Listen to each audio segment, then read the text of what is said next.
Hey, so I was doing some research and I've heard this name a lot of times over the years. I never knew Carol Kalish. A lot of people said a lot of great things about her. She seems like she was passionate about comic books, but it also seems like she kind of killed the newsstand comics market. And I'm sure it was not with bad intentions, but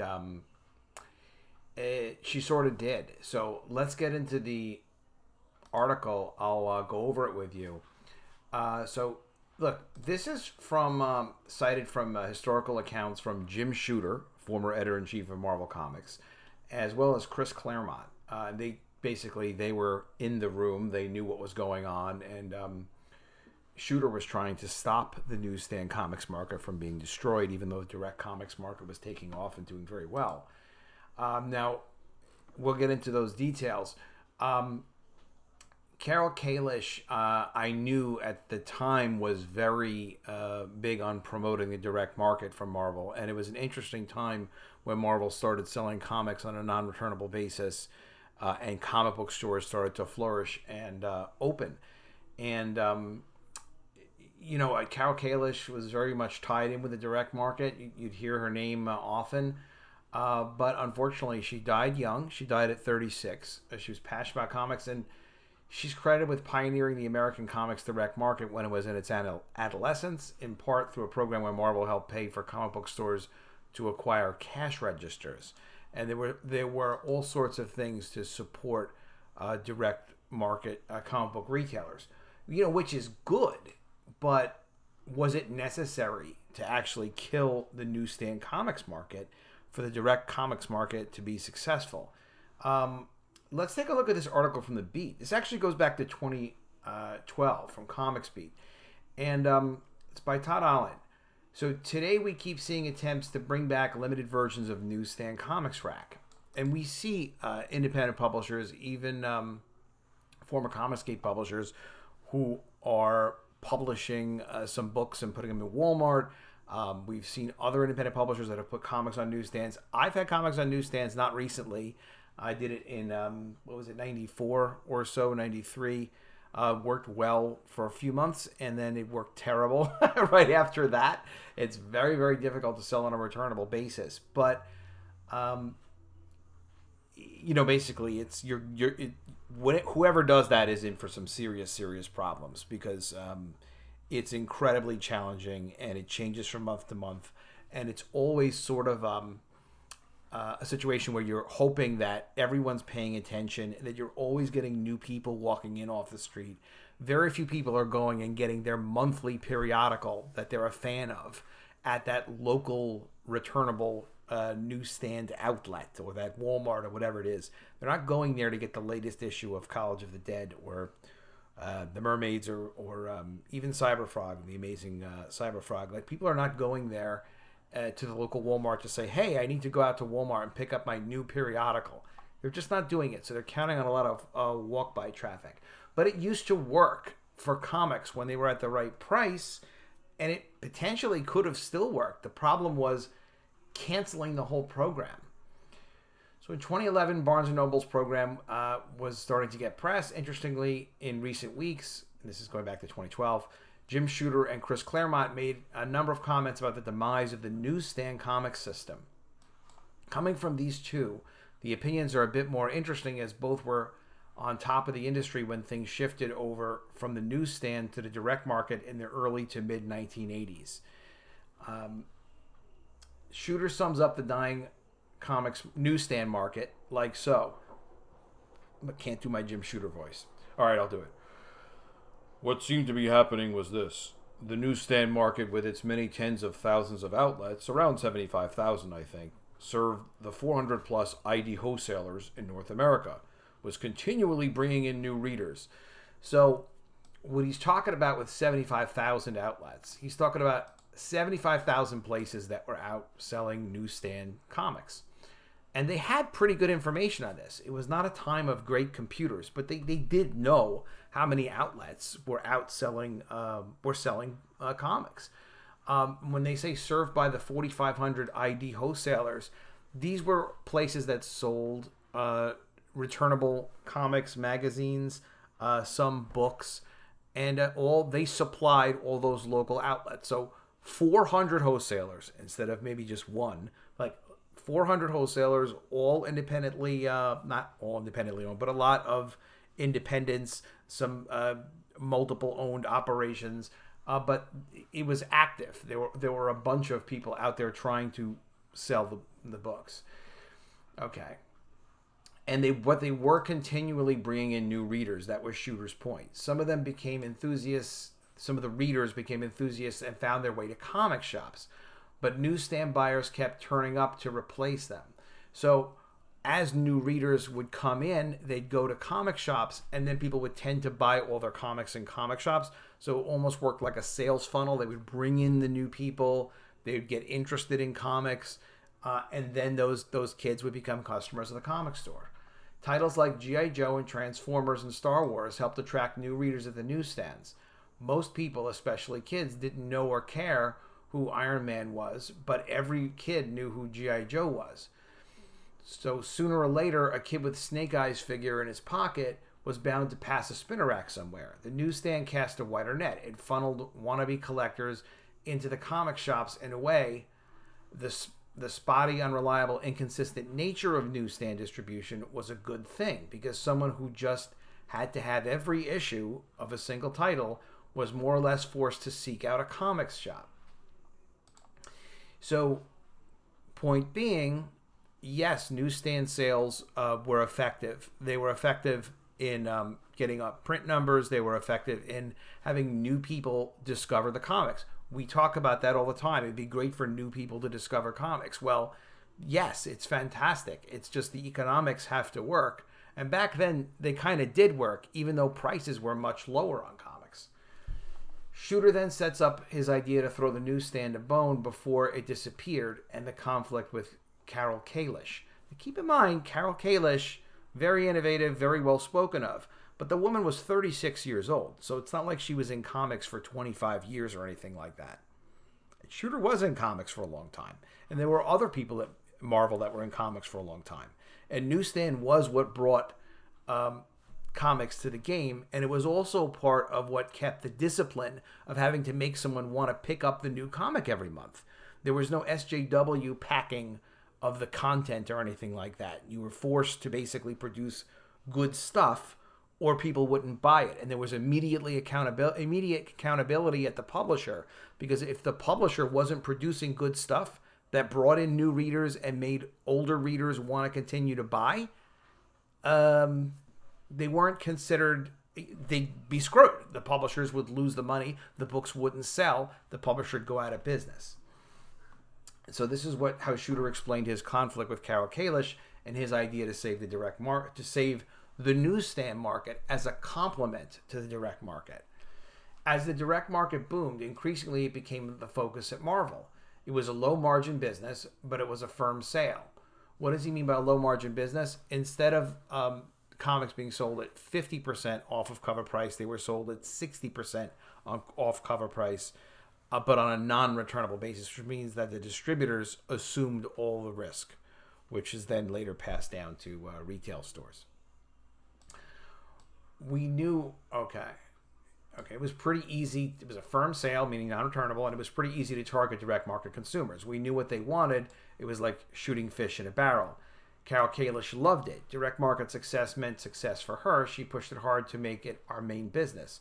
She wanted it to be our only business. The direct market was her turf. But all Marvel was Jim Shooter's turf. I felt that we needed the newsstand market, that if we became completely dependent on the direct market, we'd wind up in the same position as when we'd been entirely dependent on the newsstand market. Sound familiar? Up the creek without a paddle, screwed, helpless, at their mercy. Well, that happened until the direct market destroyed themselves. I spoke with Marvel's newsstand sales manager, Denise Bouvier. Denise was in charge of our dealings with Curtis. Like me, she felt that the pendulum had swung too far, meaning too much focus on the direct market and just exploitation of what was left of the newsstand market instead of trying to cultivate and create interest in the newsstand market. So did our Curtis account people. We came up with a number of support the newsstand distribution ideas. I suggested, for instance, doing a newsstand exclusive. Why not? Direct market shops would go to their local IDs and buy copies anyway, meaning their local newsstand outlets. It would be a big hit for the IDs and maybe the retailers they served, and great PR in that market, maybe get them interested in comics again a little. Because, look, even as a publisher, because I didn't do a lot with the newsstand market, I kind of didn't know this story. To me, I had just thought like, well, newsstands stopped selling new comics because they just didn't sell, and it wasn't worth the economics to carry them. Because it always does come down to economics eventually, even if the SJWs would have you think differently. And yes, that happened, but it also happened because no one paid attention to the newsstand market, because Carol thought it was a good idea to just focus on a direct market. And it is a good idea to focus on a market that's working well. But when you're a market leader like Marvel used to be, it's important to maintain the lower, smaller markets too. You kind of don't know what's going to happen in the future. And you also don't want to have your people who control one market come back at you at some point and say, aha, you're depending on us, and then change the economics. So it's good to be able to spread out where your revenue sources are coming from. Because then if one doesn't work out for one reason or another, you have another outlet. Kalish vehemently opposed the newsstand exclusive. She vehemently objected to any support of any kind for the newsstand. She claimed that the direct distributors and shop owners would see any such thing as betrayal, rise up in anger, and retaliate against Marvel. Why not just hand the direct market over to DC? Well, it is true that comic book stores, especially back then, would complain. Now look at DC. Wait till you see that basically DC were the ones that jumped out of the newsstand market totally and focused only on the direct market, and then ultimately Marvel followed them. Just like DC is jumping out of the direct market now. Which is the exact argument that's used for any non-direct market proposal to this very day. Anybody heard this argument apply to digital over the years? This is absolutely true. There's always been a concern that if you produce comics outside of comics for comic book stores, the comic book stores will freak out, be really mad, and it'll be a big problem. Well, there is no direct market anymore practically. It's in terrible shape. Kalish is considered a saint in many corners. Shooter specifically mentions her cash register initiative in the article. It's the first time I've heard her placed as driving a stake through the heart of the dying newsstand comics market, rather than the savior leading the comics to the direct market. It's true. It's true. I've never heard it before. I just came across it in this article. And again, I was never like at Marvel, working with Shooter in his office. I didn't know all these people in there. I worked with some of these guys outside of Marvel years later when they left. Not Kalish, but Shooter and a couple other guys. Then over at CBR, you've got Claremont recalling the transition. Comic publishers are used to looking in a very, very narrow focus prism. It's like when I started writing X-Men, our meat and potatoes money was made off the newsstand sales, while anything that came through the direct market was considered gravy. And everything we did in those early years up through the 1980s, everything we sold to the direct market was pure profit because we'd already paid for the printing of our newsstand sales. We were just cranking out money. So meaning that the whole newsstand market basically paid for all their expenses, including paying for printing. So to print an extra 50,000, 100,000, 200,000 copies of a non-returnable comic was easy money for Marvel because everything else was already paid for. And thanks to Shooter, they started royalties. So the only extra expense was royalties for creators, which was a very nominal extra expense, and the creators really appreciated it. He's a big innovator in creative rights and royalties. But on the flip side, when DC made the decision to go exclusively to the direct market, it made life much easier because they'd have the orders in before they set the print runs and would just print a marginal amount of extra copies. So when you're selling on a returnable basis, you have to be incredibly experienced at doing it. You have to be in great communication with the returnable distributors. In the case of Walmart, there's no winning. It's going to work out bad. I hate to have to say it, but I've tried not to say it, but Walmart is brutal. Walmart will eat everyone for lunch. They may be able to, DC can probably maintain their relationship with Walmart because of the scale and all the other business entanglements they have. But Walmart eats independent publishers and independent manufacturers for breakfast. They absolutely destroyed Valiant 1.0 on some Nintendo books they did together. I had some inside info on that. Oh my God, it was terrible. They didn't even pay for what they sold. It was ridiculous. Okay, anyway, but getting back to it. So on a newsstand basis, it was much harder for them to calculate and track what was selling where and how many copies should they print. Direct markets like, hey, non-returnable sales, easy money. Basically, it is easy money because it's non-returnable as long as it works and the scale is big enough and you do sell enough copies. That way, you didn't have to worry about the 200,000 excess copies unsold by the newsstand, for example. But the negative to being exclusively aimed at the direct market is that you're selling to a committed audience and not bringing in new kids at the door, like Shooter was saying. When Marvel followed DC's route for the direct market, they were going for guaranteed profit at minimal risk, but newsstands had a much bigger potential for sales and induction of new readers. So when he says a bigger potential for sales, he's talking about scale, because 75,000 outlets, that's how. Once local comic shops began going away in the 1990s, it put a lot of those readers out because not as many people were willing to drive 40 or 50 miles for comics. They'll simply move on to other things. So can you imagine, like, all of comic sales used to be impulse items at newsstands. Walking by a newsstand being like, oh, that looks cool, or a kid wanting it, or a mom buying it for a kid because they know they would like it. An impulse item. They moved from constantly having the discipline of trying to recruit impulse customers and attract them and make them want to spend money and make the price point right and then maintain regular readers as a percentage of that, but knowing, like, you better be good every issue, every month, because if you're not good and someone does not pick that up and buy it, usually, and a lot of times, somebody new, so it had to be really, really good. If someone doesn't buy it, you're going to get that thrown back at you as garbage and you're not getting paid for it. So constant performance demands on the publishers to do good work. The fiscal decision in the 1990s was to maximize profit at the expense of investment, like cutting our own throats. But on the other hand, the guys making those decisions are now billionaires. Well, you saw my story yesterday about Ronald Perlman. He's probably still a billionaire, but he's lost $15 billion. Check out my story from yesterday. And he's selling everything to try and recoup his money. Billionaires do know how to make money. Even ones that are like former billionaires. They're slick. But you have to do what's right for the market. Otherwise, the market doesn't continue. And obviously, a hustle is not going to work forever. It's got to be legitimate. It's got to be good stuff where you have accountability to customers. Claremont lays the blame on DC moving into the direct market and Marvel following. Shooter says Kalish and the Suits abandoned the newsstands for the non-returnability of the direct market, and DC followed. Both agree on the economic argument for the newsstand. Funny thing is that everyone used to just agree that the newsstand was in a lot of trouble at the time. Has it now been long enough in hindsight for blame storming? Blame storming? It's not about blame storming. It's not about, I like that word, but it's not about blaming people. It's about just understanding what happened and learning from history and realizing that if you're not producing comics, that when anyone sees it, they say, wow, that's cool, I want to buy it. Ultimately, it's going to disappear. No matter what you do, it's got to, every day, every month, every time you're producing something, it's got to be great and you have to want to buy it. And speaking of which, make sure you subscribe to the channel, click the bell for notifications.